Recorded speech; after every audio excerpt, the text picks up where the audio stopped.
কিন্তু আখিরি জামানার নবীর উম্মতেরা গুনাহ করার পরে জাহান্নামের অর্ডার হয়ে যাবে, এরপরেও আল্লাহ তাআলা তাদেরকে জাহান্নামে সরাসরি দিবেন না। জোরে বলেন সুবহানাল্লাহ। হুকুম হয়ে গেছে কিসের? জাহান্নামে। আল্লাহ জাহান্নামে দিবেন না। কেন দিবেন না? মুহাদ্দিসিনে কেরাম বলেন, ওই গুনাহগার গুলোকে আল্লাহ তাআলা একটা ময়দানে হাজির করবেন। কাদেরকে? বলে যাদের জাহান্নামের অর্ডার হয়েছে তাদেরকে। কোন ময়দানে হাজির করবেন? যেই ময়দানে আলেম ওলামা থাকবে। বলেন সুবহানাল্লাহ। কারা থাকবে? আলেম ওলামা থাকবে। এরপর আল্লাহ তাআলার কুদরতে একটা আওয়াজ, এ গুনাহগার জাহান্নামীর দল, তাকায়া দেখ এই আলেমদের মধ্যে কাউরে চেননি। বলেন সুবহানাল্লাহ। তাকায়া দেখ না এই আলেমদের মধ্যে কারোর সাথে কোনো সম্পর্ক করতে পারছো কিনা।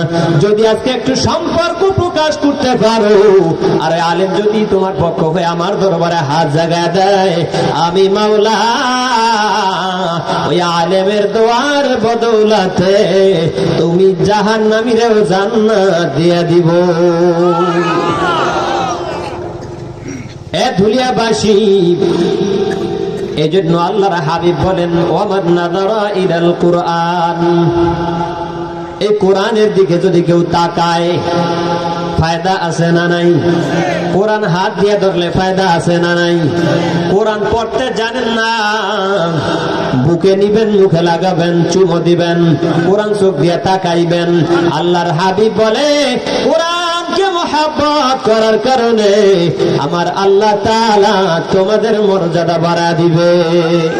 ওয়ামান নাযারা ইলাল কুরআন, কেউ যদি কোরআনের দিকে তাকায়, আল্লাহর হাবিব বলে আল্লাহ তাআলা কোরআনের বরকতে ওই তাকানেওয়ালা ব্যক্তির সিনাটারে কোরআনের নূর দিয়া ভইরা দেয়। ওয়ামান নাযারা ইলা আহলিল কুরআন, কেউ যদি কোরআন ওয়ালাদের দিকে তাকায়, কাদের দিকে? এক কথা বলেন, কেউ যদি কোরআন ওয়ালাদের দিকে তাকায়, কোরআন ওয়ালা কারা? কোরআন ওয়ালা আলেম ওলামারা, কোরআন ওয়ালা মাদ্রাসা ছাত্ররা, কোরআন ওয়ালা মাদ্রাসা শিক্ষকেরা, এরা কোরআন ওয়ালা। আল্লাহর হাবিব কয়, কেউ যদি কোরআন ওয়ালাদের দিকেও তাকায়, আমার আল্লাহ তাআলা তাকেও কোরআন ওয়ালার মতো বন্ধু বানায় লয়। তো আল্লাহ হুকুম দিবে, এ গোলাম জাহান্নামীর দল, তাকা দেখ না এই আলেমদের মধ্যে কাউরে চেননি। হঠাৎ করিয়া এই ধুলিয়া জামালকাঠিবাসী একজনে তাকায় দেখবে, এই জামালকাঠি মাদ্রাসার একজন ছাত্র, এই মাদ্রাসায় পড়িয়ে বড় আলেম হয়ে গেছে। আমার আগে এই মাদ্রাসার ছাত্র ছিল, আমি যতটুকু শুনছি, আব্দুল্লাহ ভাই না? তো এরকমের আলেম তৈরি হয়ে গেছে। এবার এই জামালকাঠির একজন যুবক, একজন বৃদ্ধ টাকা দেখবে, এই সন্তানের আমি তো কিছু টাকা পয়সা দিয়া, অর্থ করে দিয়া সহযোগিতা করছিলাম পড়ার ক্ষেত্রে, মাদ্রাসায় সহযোগিতা করছি, আমার সহযোগিতার মাধ্যমে একটা ছেলে আলেম হয়েছে, আমি ছাত্র দিয়ে মাদ্রাসায় সহযোগিতা করছি, আমার ওই ছাত্রটা আজকে আলেম হয়েছে। এরে ওরে তো এই মজলিসের মধ্যে দেখা যায়, দৌড়ে যাইবে, দাদু আমারে চেননি। করেন সুবহানাল্লাহ। আমারে চিননি? বলবে কে আপনি? বলে তুমি ওই জামালকাঠিতে লেখাপড়া করছিলেন? কয় হ্যাঁ করছিলাম। তো কয় তুমি আমারে চিনতে পারো না? আমি তোমার একদিন টাকা পয়সা দিছিলাম, আমি তোমার একদিন আমার বাড়িতে নিয়ে আপ্যায়ন করছিলাম, খাওয়াইছিলাম। ও আলেম, আমি তোমার লজিং লেখাপড়া করাইছিলাম, আমারে চেননি?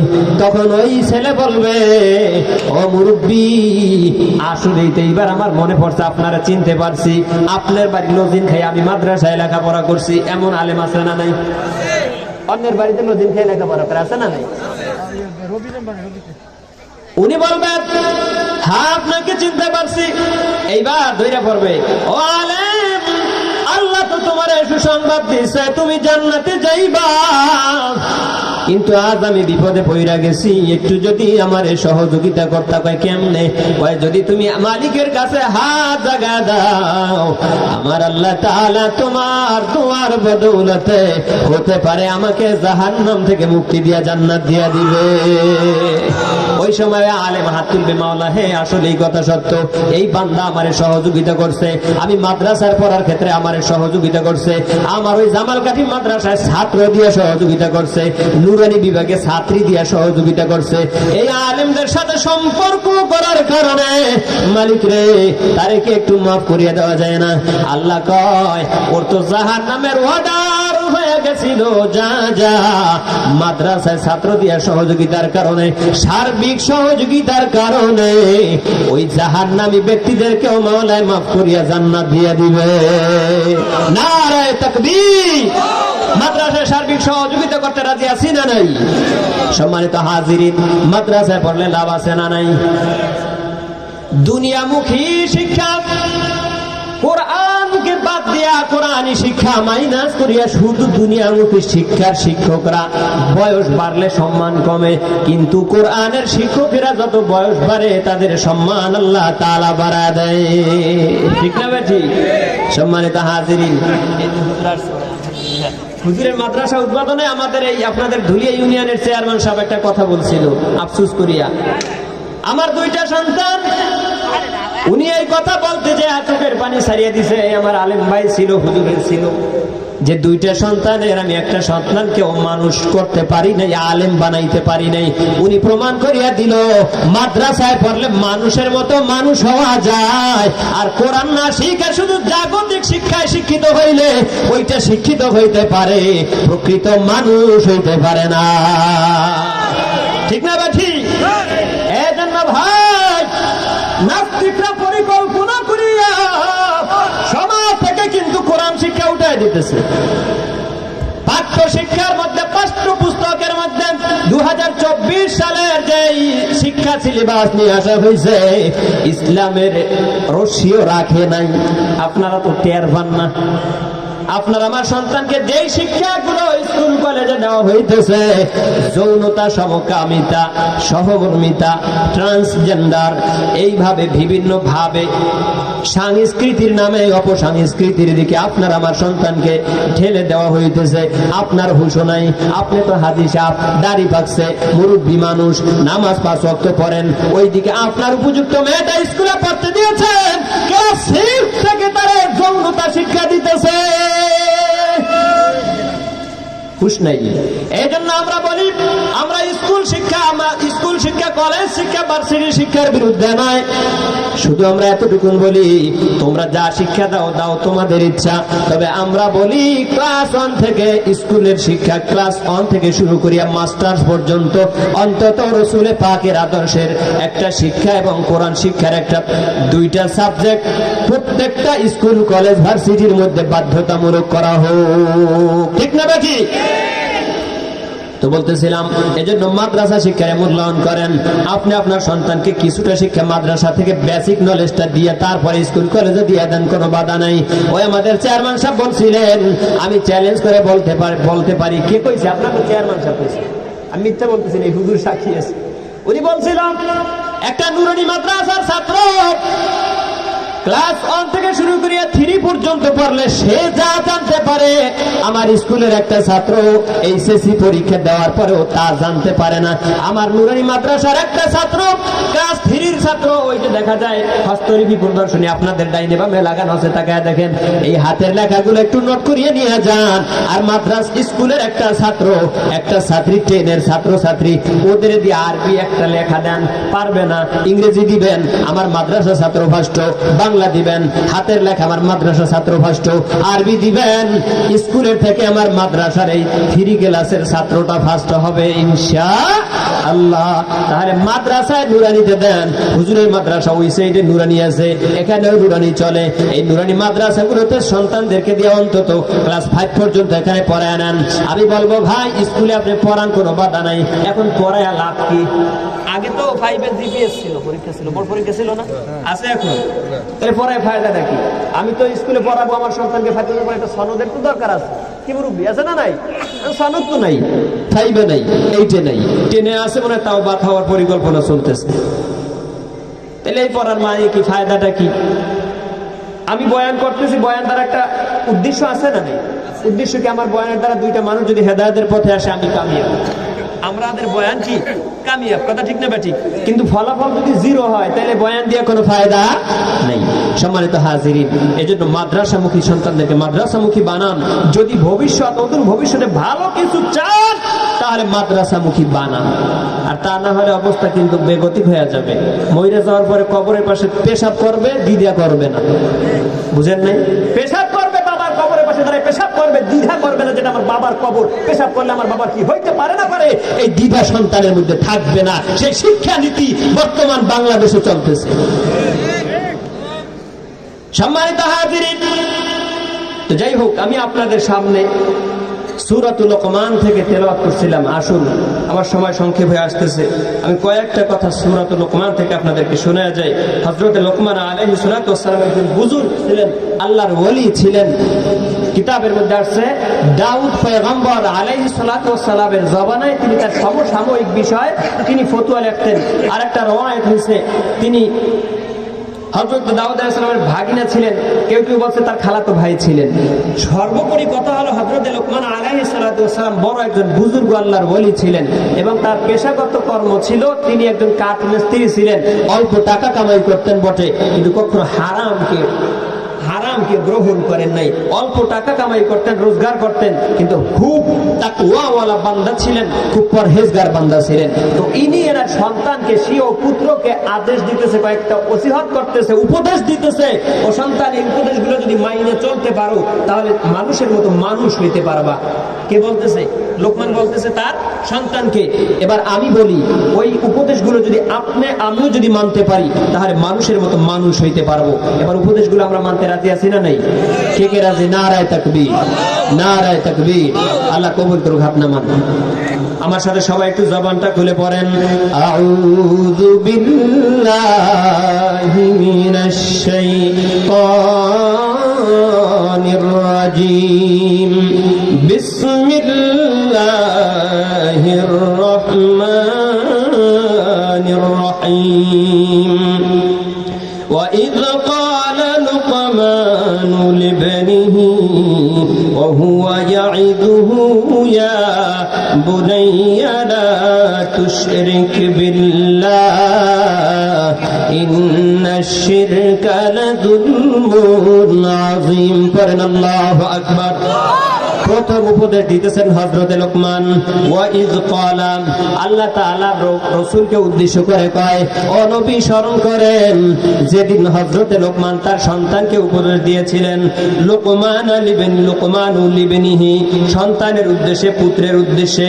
ওয়া হুয়া ইয়াইযুহু, উপদেশ দিতেছেন, ইয়াইযুহু, উপদেশ দিতেছেন, ইয়া বুনাইয়া, হে আমার প্রিয় পুত্র।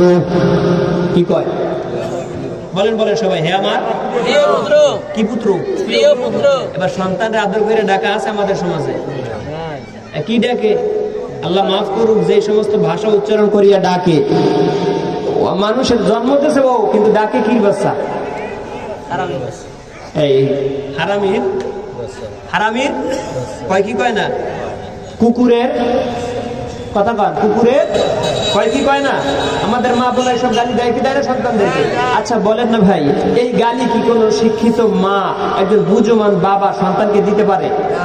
বাচ্চাটা আমি আল্লাহ তাআলা আমাকে নিয়ামত স্বরূপ দিয়েছে, সন্তান সবাই পায়, কথা কন না? সন্তান সবাই পায়, কান্দা পায়, পীরের দরবারে দৌড়িয়া পায়, তো আল্লাহ প্রদত্ত, আল্লাহ তাআলা দেয়। তো সেই সন্তান আল্লাহ তাআলা তোমার এত আদর করিয়া দিছে, কিন্তু সেই সন্তানকে তুমি কুকুরের বাচ্চা বইলে গালি দাও, শুয়োরের বাচ্চা পেয়ে ডাকো, এটা ডাকা যাবে? সন্তানদেরকে আদর করিয়া করিয়া ডাকতে হবে। হযরত লোকমান বুঝাই দিলেন, সন্তানকে মহব্বত করিয়া ডাকো। তো সন্তানকে ডাক দিছেন, ইয়া বুনাইয়া, হে আমার প্রিয় পুত্র, লা তুশরিক বিল্লাহ। প্রথম উপদেশ লাগাই দিছেন, খবরদার আল্লাহর সাথে শিরিক করবা না। কি করবা না? আল্লাহর সাথে শিরিক করবা না। কেন করবা না? হযরত লোকমান কয়, ইন্নাশ শিরকা লাযুলমুন আযীম, শিরিক হলো সব থেকে বড় জুলুম। এবার আমাদের সন্তানদেরকে আমরা শিরিকের শিক্ষা দেই। আমি ব্যাখ্যা করলে অনেক সময় প্রয়োজন, ওই দিকে আমি যাচ্ছি না, সংক্ষেপে বুঝিয়ে নিয়েন। বিভিন্ন ভাবে সন্তানকে শিরিকের শিক্ষা দিতেছি।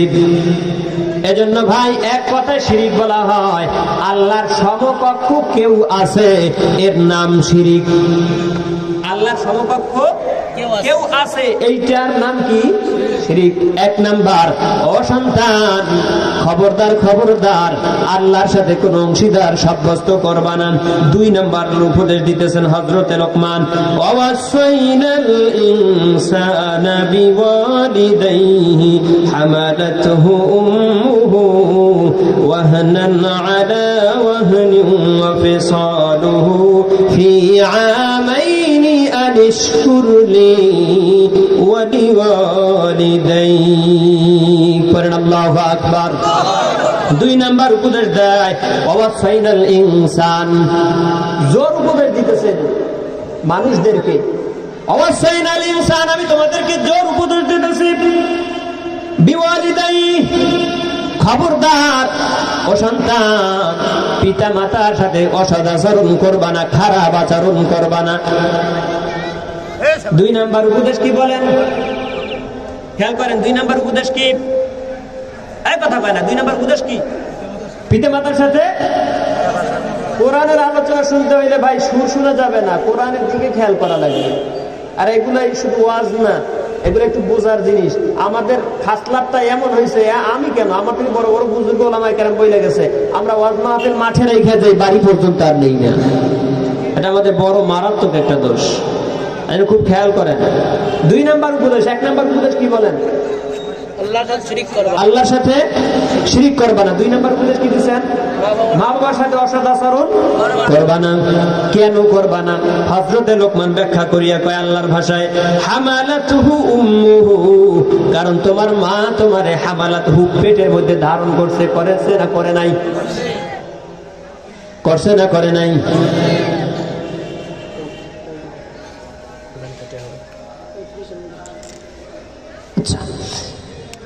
হযরতে লোকমান কয় তোমার মা তোমার পেটের মধ্যে ধারণ করছে 10 মাস 10 দিন। শুধু তাই নয়, ওয়াহনান আলা ওয়াহনিন, কষ্টের পর কষ্ট স্বীকার করছে মায়ে। করছে না করে নাই? 10 মাস ও 10 দিন মায়ে গর্ভে দিছেন ঠাই, রক্ত মাংস খাইয়া মায়ের ভবে আইলাম ভাই। ঠিক না বেটি? ভূমিষ্ঠ হইয়া যখন উঠিলাম কান্দিয়া, শান্ত করিল মায়ে বুকের দুগ্ধ দিয়া। ঠিক না বেটি? মায়ের প্রসবের কালে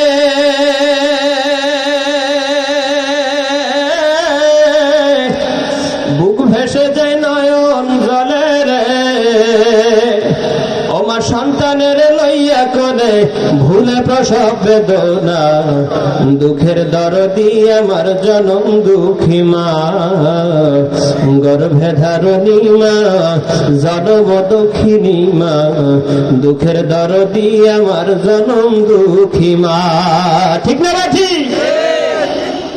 সম্মানিত হাজিরিন, হযরত লোকমান কয় ও সন্তান মা বাবার সাথে অসৎ আচরণ করিও না। কারণ এক নম্বরে হামালাতুহু উম্মু, তোমার মা তোমারে গর্ভে ধারণ করছে, ওয়াহনান আলা ওয়াহনিন, কষ্টের পর কষ্ট স্বীকার করছে। 2 নাম্বার।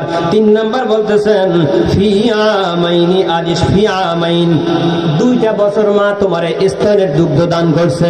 ঠিক না বে ঠিক? মায়ের এক ধার দুধের দাম কাটিয়া গায়ের চাম, পাপস বানাইলেও ঋণের শোধ হবে না, এমন দরদি ভাবে কেউ হবে না আমার মা গো। ঠিক না বেঠি? ওই মায়ের এক ফোঁটা দুধের দাম যদি গায়ের চামড়া খুলিয়া মায়ের জুতা বানায় দাও, আর মায়ের যদি সারা দেশ ওই জুতা পরিয়া হাঁটে, এক ফোঁটা মায়ের দুধের দাম কোনোদিন দিতে পারবা না। আমি দেখতে চাই এই মজলিসে কার মানা, একটু হাতটা তুলো। হায় হায় হায় হায়, দেখেন কতগুলো হাত নামায় দেন। কার বাবা নাই, একটু হাতটা তুলেন না। এবার একটু পারবেন নি আমার মালিকের শেখানো দোয়াটা একটু 2টা হাত মালিকের দেখায় পড়েন, রব্বির রাহমহুমা ربياني صغيرا رب ارحمهما كما ربياني صغيرا হাত নামায় দেন। সম্মানিত হাজিরিন, আল্লাহ তাআলা বলতেছে, ও সন্তান খবরদার, এই তিনটা কষ্ট মা বেশি করার কারণে আল্লাহর হাবিব পয়গম্বর আরবি সাল্লাল্লাহু আলাইহি